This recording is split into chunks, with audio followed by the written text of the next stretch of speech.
कि मंच पर पहुंचकर दीप प्रज्वलित कर कार्यक्रम को गति प्रदान करें।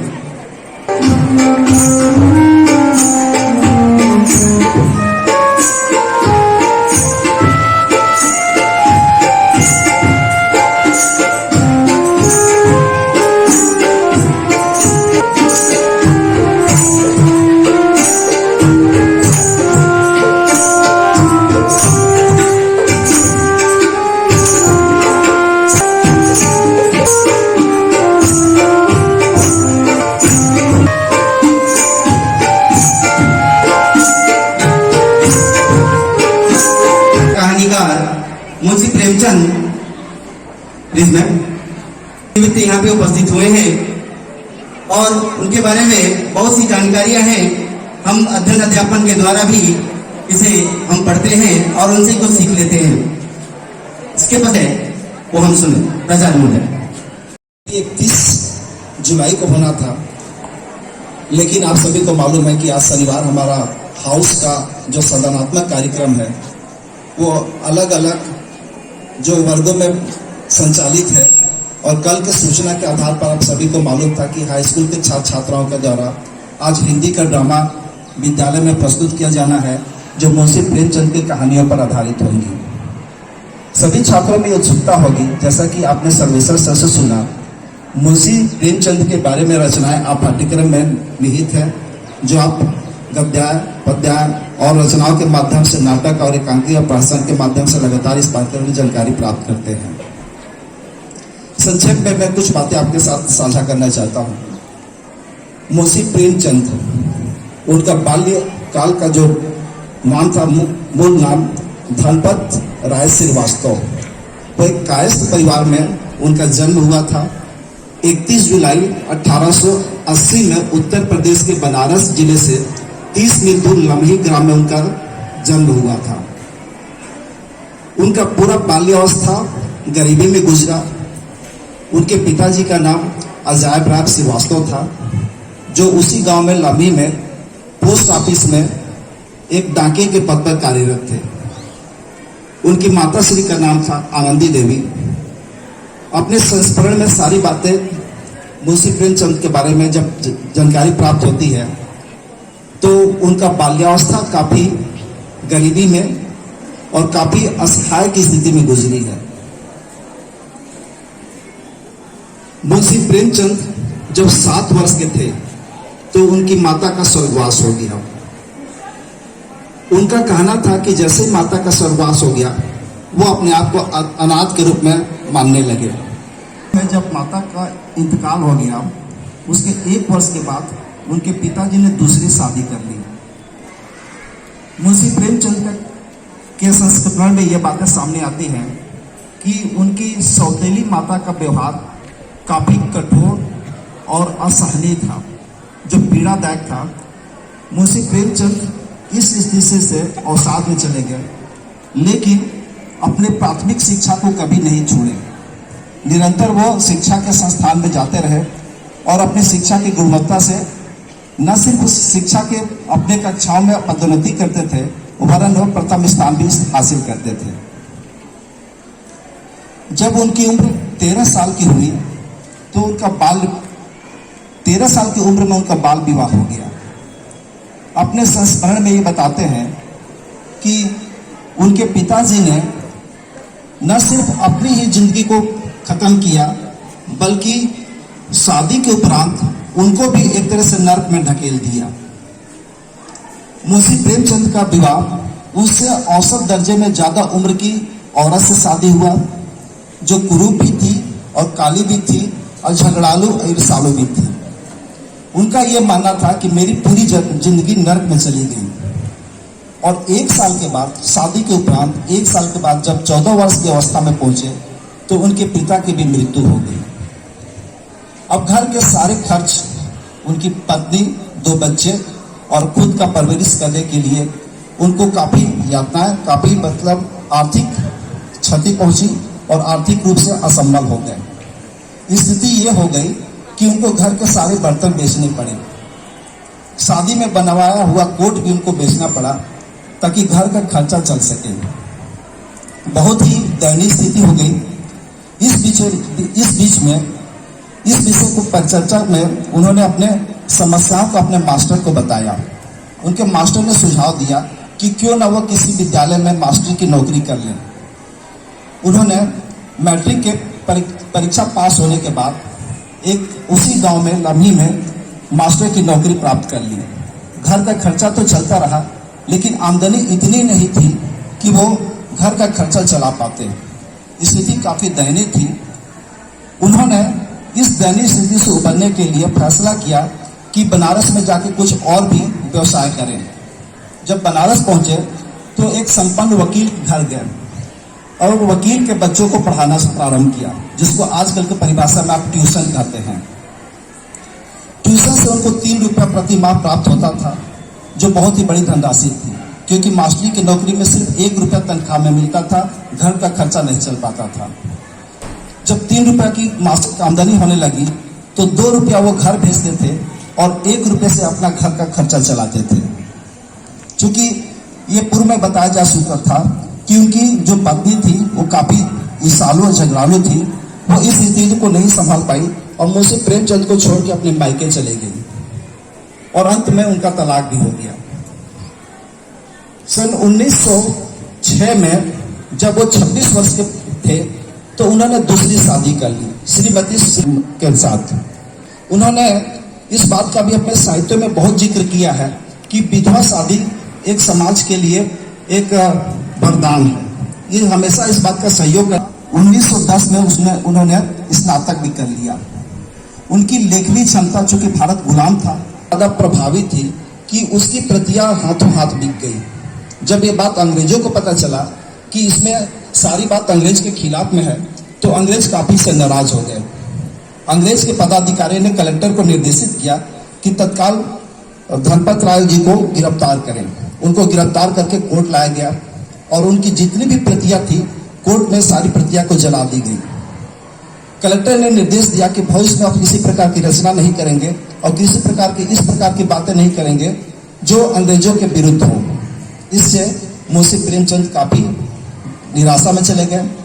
लेकिन अपने बाल्यकाल के अवस्था में श्री मुंशी दयानंद निगम के द्वारा, चूंकि वो एक पत्रकार भी थे और प्रेस भी चलाते थे, उन्होंने सुझाव दिया कि आप अपना नाम बदल लीजिए और उन्होंने सुझाव दिया कि आप अपना नाम मुंशी प्रेमचंद कर लें और मुंशी प्रेमचंद करने के बाद आप उसी नाम से पत्रिकाएं और संपादन का कार्य प्रारंभ करें।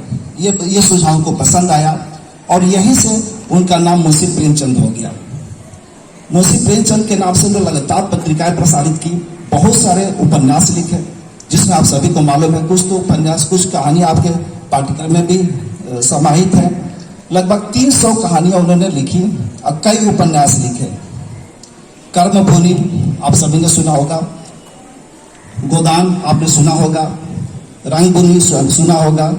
ऐसे कई उपन्यास न सिर्फ राष्ट्रीय स्तर पर बल्कि अंतर्राष्ट्रीय स्तर पर भी ख्याति प्राप्त हुई। कहानियां संग्रह में बूढ़ी काकी, परीक्षा, पंच परमेश्वर आदि इतने सारे 300 की करीब कहानियां थी जो आज के लिए भी काफी प्रासंगिक है। अब ये आज का जो उनका प्रासंगिक कहानियां है एक समाज को नई दिशा और नई दशा भी देती है। यह हमारे लिए काफी सौभाग्य की बात है कि जिंदल आदर्श ग्राम भारती मुंशी प्रेमचंद की याद में आज ये प्रस्तुति करने जा रहा है। उन्होंने भारतवर्ष के लिए काफी बलिदान भी दिया। महात्मा गांधी के असहयोग आंदोलन में भी साझेदारी उनकी रही, अहम भूमिका रही और रचनाओं से काफी भारत के युवाओं को प्रेरित भी किया। अंत में 8 अक्टूबर 1936 56 वर्ष की उम्र में उनका देहांत हो गया। ये पूरे जीवन में जब उनकी आखिरी सांस लिए लम्ही ग्राम में तो डॉक्टर कई कवि जो आज के लिए प्रासंगिक है अपने संस्मरण में बताते हैं कि जब उनकी अर्थी को कंधा देते हुए डॉक्टर हजारी प्रसाद द्विवेदी सामने जा रहे थे तो गांव के कुछ लोग बाहर निकले और ये पूछे कि किनकी शव यात्रा जा रही है। गांव के लोगों ने कहा कि यही बगल के मोहल्ले का एक मास्टर मर गया। ये बात उनको काफी पीड़ा लगी जो मुंशी प्रेमचंद भारत के इतने प्रख्यात कवि और रचनाकार और लेखक है, उनके लिए इस प्रकार की बातें काफी उनको पीड़ा दी। उन्होंने अपने संस्मरण में लिखते हैं कि प्रेमचंद को वो सम्मान उस टाइम नहीं मिला जिसके वो हकदार हैं। आज हम इस पर विचार भी करें और प्रस्तुति के साथ जितने भी छात्र हैं उनके रचनाओं को भी ध्यान से देखें तथा हम समाज में क्या कर सकते हैं, हमारी क्या अहम भूमिका होगी, इसका भी विचार करें।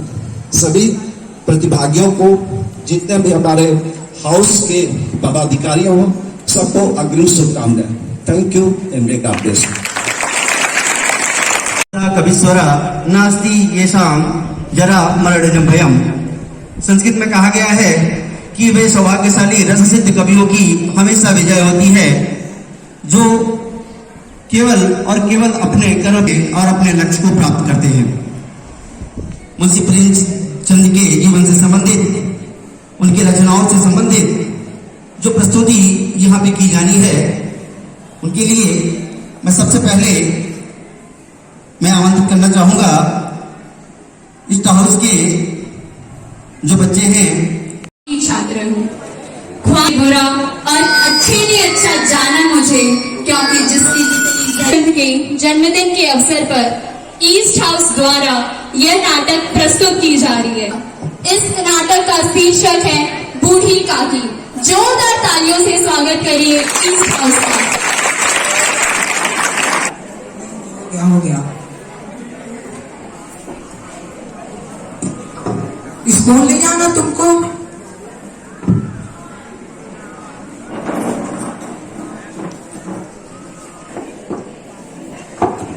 दादी खाएगी क्या? हाँ दे दे बेटा। लेकिन ये तो मेरा जूठा है। बच्चों का जूठा तो हमारे लिए अमृत होता है, दे दे। ले ले दे ले ले। निगोड़े गरम तेरे मुंह में छाले पड़े, कमर टूटी मेरी। ए दादी तू तो चटोरी है, चटोरी। तू मर जाएगी तो तेरे मुंह में एक नहीं दो दो कचौड़ी दूंगा। जा जा चल हट, जैसा बाप वैसा बेटा। अब बड़ी इज्जत नहीं करेंगे तो छोटे क्या करेंगे?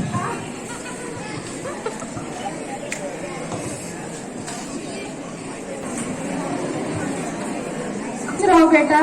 और कैसे हो आप? बस ठीक हूँ, बस पेट में थोड़ी जलन है। एक दो लोटा पानी पी लो, सारी जलन ठीक हो जाएगी। क्या बेटा कैसा मजाक करते हो? सवेरे से दाना नहीं गटका मैंने। अरे आपकी बहू तो आ रही होगी ना खाना। हाँ हाँ, अब तो मैत्राइन और मैरिन के बाद हमारी खाने लगती है।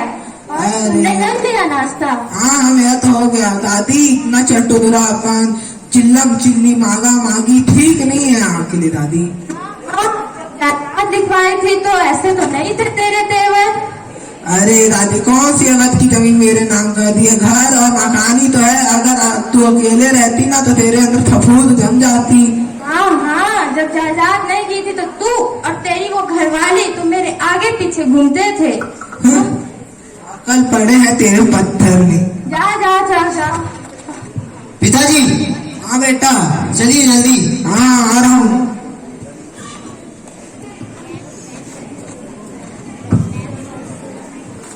आदमी जाने लगी तो डंगे मारने लगी। इतना ध्यान राम नाम में लगाया होता ना तो आज आपका नाम होता। नहीं खाना मुझे ये बासी खाना रात का बचा हुआ। जा, तेरी बहू भी करे तेरे साथ ऐसा। ठीक है। बधाई हो, सुना है सुखराम की शादी तय हो गई है। हाँ अगले सोमवार को है, आना जरूर। चल जी। हाँ बेटा। ठीक है बेटा, जाते जाते एक गिलास पानी ला दे। ये तेरी माँ कड़क रोटी दे गई है, इसे डुबा के खाओ तो मेरे गले से निवाला उतर जाए। ठीक है।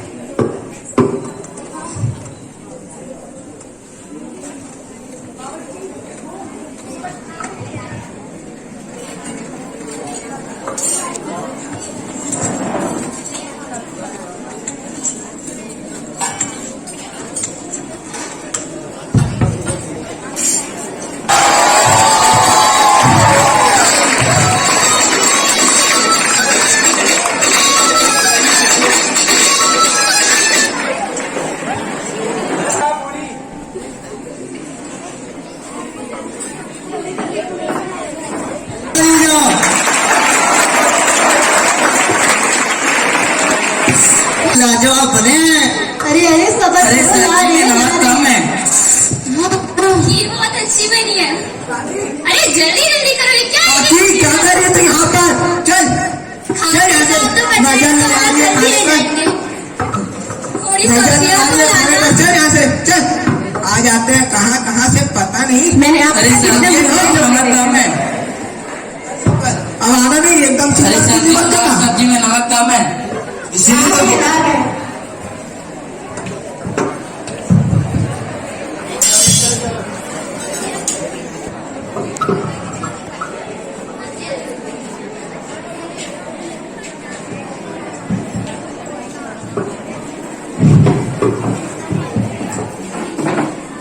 कैसे बने हैं?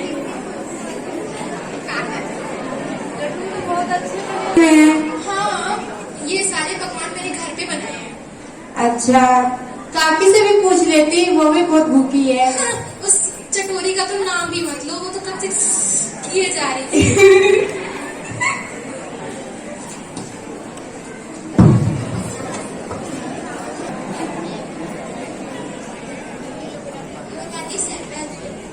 क्या लाई हो बेटा? शरबत है।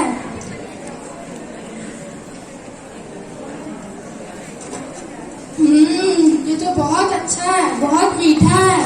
हमारे मेहमानों पहने हैं।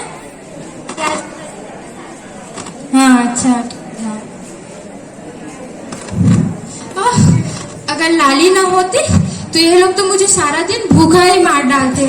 भला उस बच्ची का, जाते जाते एक टुकड़ा ब्रेड दे गई। हाँ, वो मेरा भतीजा तो एकदम चंडाल है और उसकी वो घरवाली एकदम चंडाली। हाँ?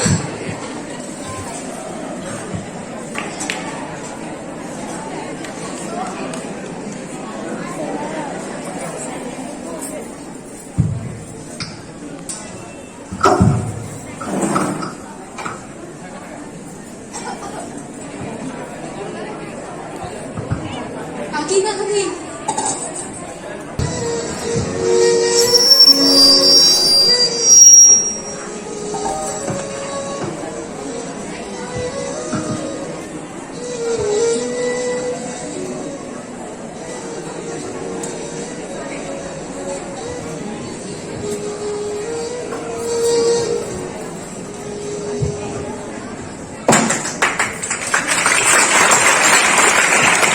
बच्चों की देखभाल करते हैं, उसी तरह माँ बाप के बुजुर्ग हो जाने पर बच्चों को भी उनकी देखभाल करनी चाहिए। मैं पूरे ईस्ट हाउस की तरफ से आपका धन्यवाद करती हूँ। धन्यवाद।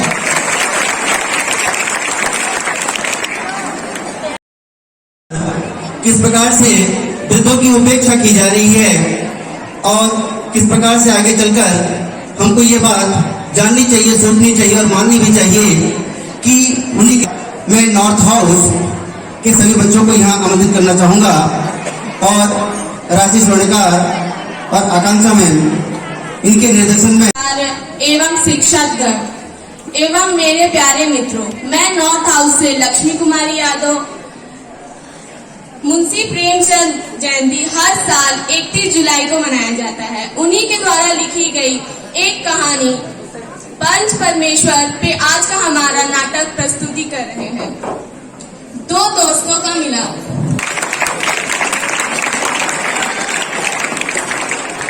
कैसे सब खैरियत तो है? भाईजान आप बताइए। हमारा भी सब ठीक है। वो क्या है, मैं 1 महीने के लिए हज के लिए जा रहा था, तो मेरी गैर हाजिरी में तुम्हें मेरे परिवार की देख रेख करनी पड़ेगी। अरे ये भी कोई पूछने की बात है? हम जब तीर्थ पर गए थे तब आपने भी तो हमारे परिवार का ध्यान रखा था। अब हमारी बारी है, आप निश्चिंत होकर हज पर जाइए। इंशाअल्लाह अब मैं चलता हूँ फिर। एवं जुम्मन की पत्नी के बीच की वार्तालाप। अरे ये क्या खाना जान, आपने तो कुछ खाया ही नहीं। लीजिए लीजिए, थोड़ा और लीजिए। अरे नहीं नहीं, बस बस। हाँ नहीं तो खाना जान, आपने तो कुछ खाया ही नहीं। लीजिए थोड़ी हलवा और लीजिए। अरे नहीं दुल्हन,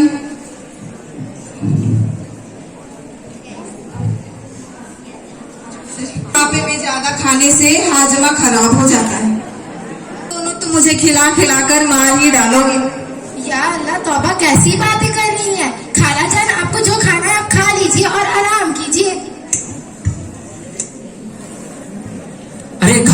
वो मैं इरफानामा के कागजात तैयार करवा लिए हैं, एक बार उन्हें आप देख लें।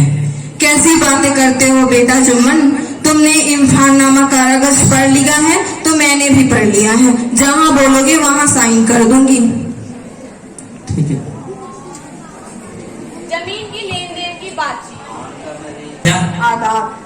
आज इतनी देर कैसे हो गई जुम्मन? वो मैं सीधे दुकान से रजिस्ट्री ऑफिस चला गया था कुछ इरफानामा के कागज तैयार कराने। लीजिए, इस कागजात को आप अपने पास ही रखिए। नहीं जुम्मन, इसे तुम अपने पास ही रखो और जाओ हाथ मुंह धोकर खाना खा लो।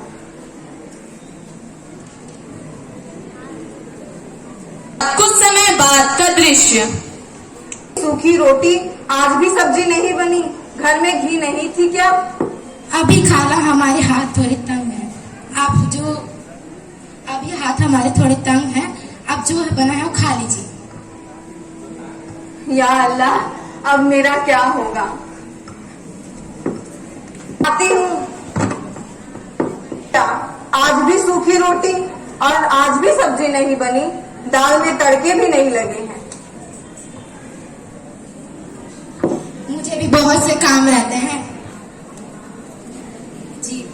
2-3 बीघा जमीन क्या दे दी, मानो मोल ले लिया। बिना तड़के के दाल गले से रोटी नहीं उतरती इसकी। जितना पैसा इसके पेट में झोंक चुके हैं उतना तो हम पूरे गांव कुछ मोल लेते। तो इसमें क्या खिटपिट चल रही है? समझाइए अपने खाला जान को। चुप हो जाओ बेगम। अब मेरा क्या होगा? होगा क्या? मुझसे जो बन पड़ता है मैंने किया, और क्या करूं आपके लिए? क्या किए हो तुम जुम्मन? ये कुर्ती मैंने 50 बार सिल चुकी है, और ये सूखी रोटी तो कोई कुत्ता भी नहीं खाएगा। तो करना क्या है? या अल्लाह, अब मेरा क्या होगा? मैं पंचायत बुलाऊंगी मैं। वाह वाह वाह, आ गई ना औकात पे।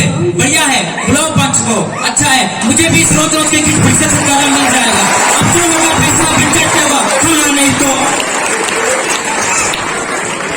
गांव वालों को बताने गई, इस अपेक्षा में कि कोई उसकी बात सुनकर उसकी सहायता करेगा। ये खाला जान, बैठे बैठे। कैसी हैं आप? करोगे तो बढ़िया होगा बेटा। हाँ, वो तो मैं जानता हूँ, लेकिन आप भी तो जानती हैं मैं जुम्मन के खिलाफ नहीं बोल सकता। ठीक है बेटा। आप सब रखिए खाला जान, अल्लाह सब ठीक करेगा, अल्लाह सब ठीक करेगा। के बीच में वार्तालाप। आइए खाला जान, कैसे आना होगा? चौधराइन जरा पानी लाना। बेटा तुम तो जानते ही हो, मैंने कल पंचायत बुलवाई, अगर उसमें तुम पंच बनकर फैसला लोगे तो अच्छा होगा बेटा। खाला जान, आप तो जानती हैं अलगू मेरा पुराना मित्र है और उसे मैं बैर नहीं कर सकता। तो क्या ईमान बिगाड़ के डर से ईमान बेच दोगे बेटे? नहीं खाला जान, ऐसा नहीं है।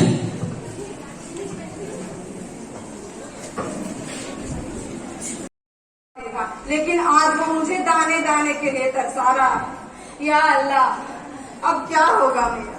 बताइए जुम्मन मियाँ, आप किसको अपना सरपंच चुनेंगे? मेरे लिए जैसे अल्लाह का हुक्म वैसे पंच का हुक्म। खाला जान जिसे अपना पंच चुनना चाहिए चुन सकती है, मुझे कोई एतराज नहीं है।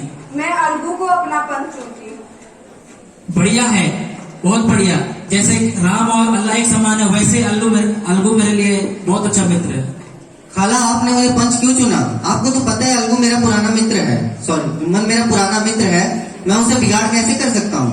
बेटा, ईमान बिगाड़ के डर से कोई ईमान नहीं बेचता, दोस्ती का दुश्मन होता है।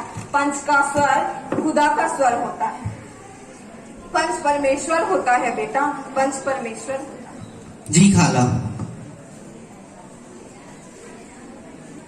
साल पहले खाला जान ने अपनी सारी जायदाद मेरे नाम कर दी थी और मैंने भी उसे कोई तकलीफ नहीं दी, और मैं उन्हें अपनी माँ के समान मानता हूँ। और औरतों के बीच में अनबन होती है, अब उसमें मेरा क्या बस, मुझसे जो बन पड़ता है वो तो मैं करता ही हूँ।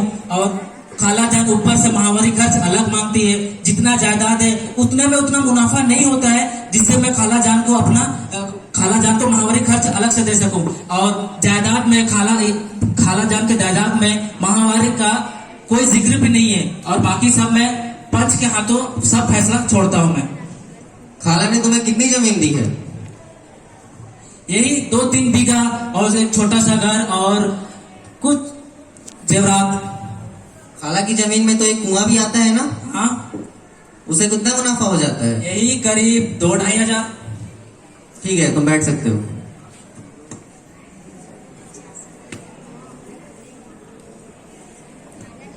पंचायत ने यह फैसला लिया है कि खाला को माहवार खर्च दिया जाएगा। खाला की जमीन से इतना मुनाफा तो जरूर होता है कि उन्हें माहवार खर्च दिया जा सके। और अगर जुम्मन ये खर्च देने से इनकार करता है तो यह मान लिया जाएगा कि अब इकरारनामा खत्म कर दिया गया है।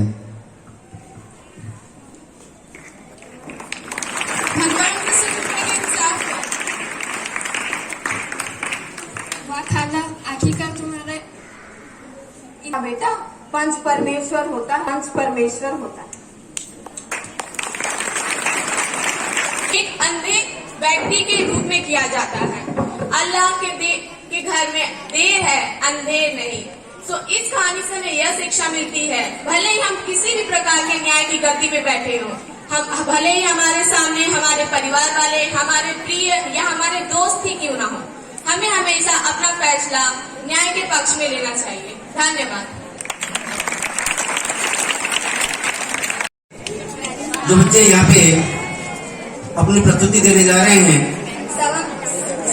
समस्त शिक्षक, मैं ईशा भारद्वाज कक्षा 10वीं वेस्ट हाउस की छात्रा हूँ और मैं आकांक्षा सिंह कक्षा 11वीं कॉमर्स की छात्रा हूँ।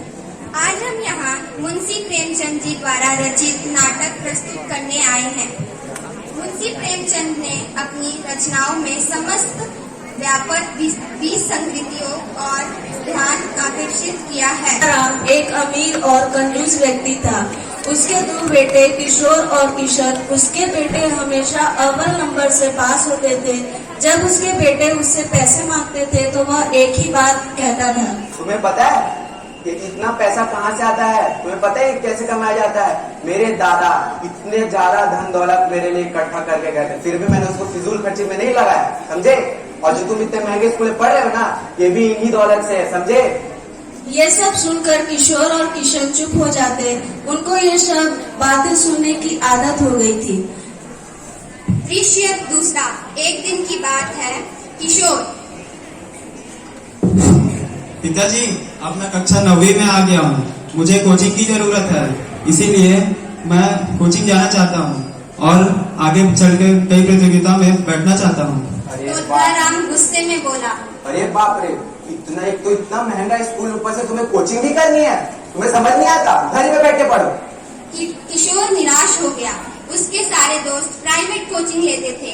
अब वो समझदार हो गया था। अब उसे उसके पिता की बातें अच्छी नहीं लगती थी। दृश्य तीसरा। छुट्टी का दिन।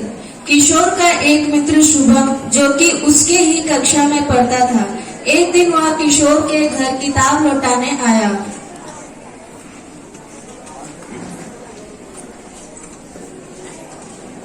क्या काम है? मैं किशोर की किताब लौटाने आया हूँ। किशोर इधर आ तो।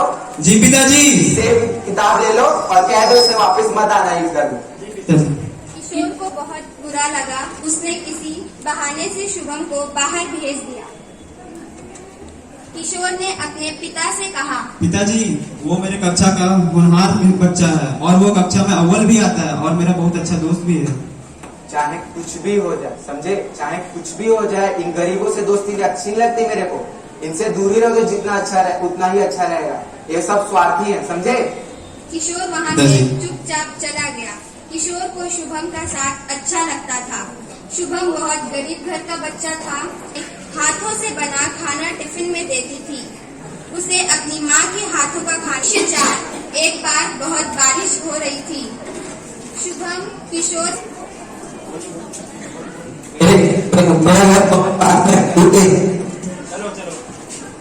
उसके घर में उसकी माँ तौलिया लेकर खड़ी थी। उन्हें कपड़े बदलने को कहा और दोनों कपड़े बदल लो। जी। और खाना खिलाया।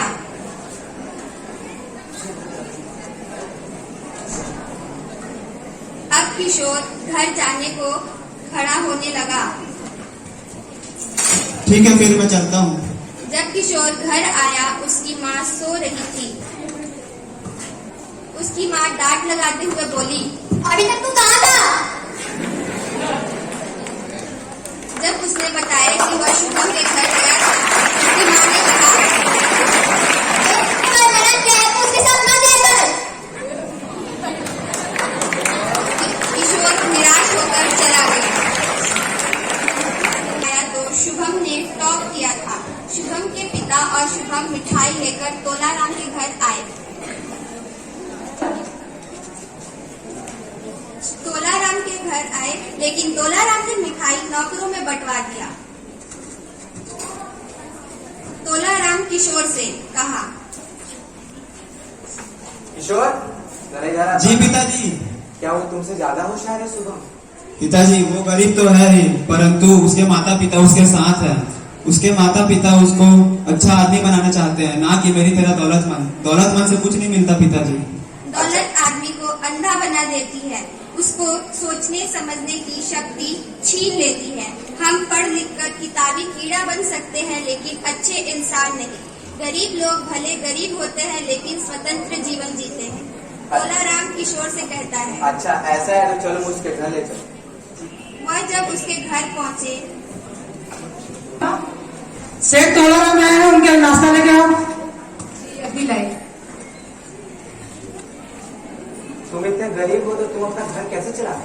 अब क्या बताऊं सेठ, एक तो मैं सुबह जल्दी उठकर काम पे जाता हूँ और शाम को ज्यादा काम भी करता हूँ, इससे उसके कोचिंग का पैसा भर पाता हूँ। और वो स्कूल में अवार्ड भी आता है, जिससे उसका स्कूल का खर्च चला पाता हूँ। खुल गई, मैं भूल ही गया था कि गरीब इंसान भी गरीब भी इंसान हो। मुझे माफ कर दो। फिर वह घर आ जाते हैं। जी। आज से तुम दोनों, तुम्हें जिससे भी दोस्ती करनी तुम कर सकते हो, जिसके साथ भी घूमना तुम घूम सकते हो। भले मगर ये याद रखना, वो मेरी तरह दिल से गरीब नहीं होना चाहिए, चाहे पैसे से क्यों ना। और इस प्रकार तोलाराम का घमंड टूट गया और उसे सीख मिली, हमें कभी भी दौलत का घमंड नहीं करना चाहिए। इंसान अमीर को उसकी अच्छाई की पहचान होशियारी और सूझबूझ से होती है।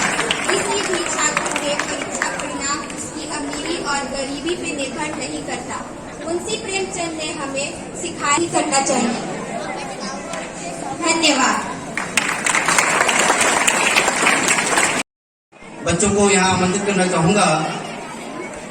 समय विद्यालय में गुरु जी का आगमन होता। कितने अच्छे लग रहे हैं, कितने खिल उठे हैं ये। इन्हें देख के मेरा हृदय खिल उठा है। बहुत अच्छा, बहुत सुंदर। मिलने वाला है, पता नहीं कितने अंकों की प्राप्ति होगी। कोई बोल रहा है मेरे गणित में कम अंक आएंगे, तो कोई बोल रहा है कि मेरे गणित में अच्छे अंक आएंगे। तो बहुत डर लग रहा है। मेरा गणित का एग्जाम अच्छा ही नहीं बना, पता नहीं मेरे कितने अंक आएंगे। अरे सब चुप हो जाओ, गुरुजी के आने का समय हो गया है। नहीं बल्कि अपने शरारतों से नाम रोशन करना चाहता हूँ। अपने पास में फेल होने से कोई मतलब नहीं है, वैसे भी गुरुजी हमसे चिढ़ते हैं। अरे इस सत्यवादी से भी तो पूछो इसके क्या हाल है। जो सबसे ज्यादा कड़ी मेहनत करेगा उसी के सबसे ज्यादा अंक आएंगे, इसमें क्या सोचना। कक्षा में गुरुजी का प्रवेश होता है। अभी अभी आपकी परीक्षा हुए थे, कईयों ने अच्छे अंक प्राप्त किए हैं, कईयों ने नहीं कर पाए। जो नहीं कर पाए उनका नाम है रिंकू मिंकू पिंटू। खड़े हो जाओ चारों के चारों। हाँ, ध्यान रहता है तुम्हारा। माफ कर दीजिए गुरुजी। माफ कर दीजिए, तुम्हारी चेहरे से तो माफी लायक कुछ दिखता नहीं। प्रथम आया है और जिसने सबसे ज्यादा मेहनत की है उसका नाम है सत्यवादी। धन्यवाद गुरुजी, ये सब तो आपके आशीर्वाद का ही फल है। मुझे तुम पे गर्व है बेटा, तुम हमेशा की तरफ कक्षा के साथ साथ विद्यालय में भी प्रथम आए हो। ऐसे ही करो, शाबाश, बैठो, सीखो इसे। चारों के चारों नालायक हो तुम।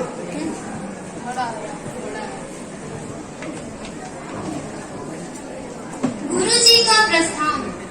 गुरु और जो घर जाके मार पड़ेगी वो अलग। बच्चों को मजा चखाने का समय आ गया है।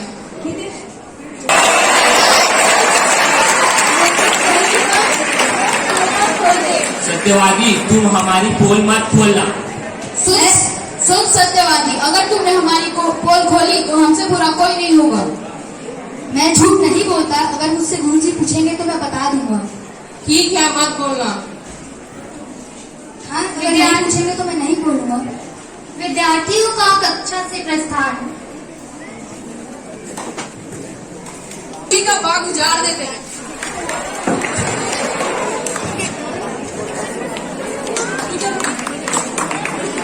सभी बच्चे कक्षा में। बच्चे बगीचा नष्ट कर विद्यालय में आते हैं और अत्यंत प्रसन्न हैं। किसने किया? कौन है वो जिसने मेरे पौधों को उजाड़ दिया? आज इन बच्चों की खैर नहीं। कक्षा में शांति छाई हुई, बच्चे कुछ नहीं बोल रहे। किसने मेरे बाप का ये हाल किया है? कौन है वो? मैं जानता हूँ ये चारों में से कोई होगा। चारों के चारों खड़े हो जाओ। किसने किया मेरे बाप का ये हाल? शांति का माहौल। चारों के चारों नालायक हो।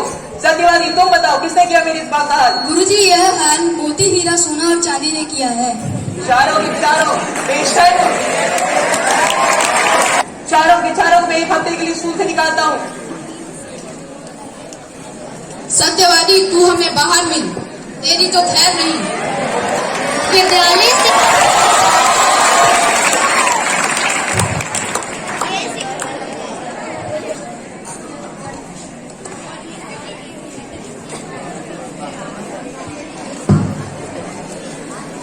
गुरुजी का कक्षा में प्रवेश।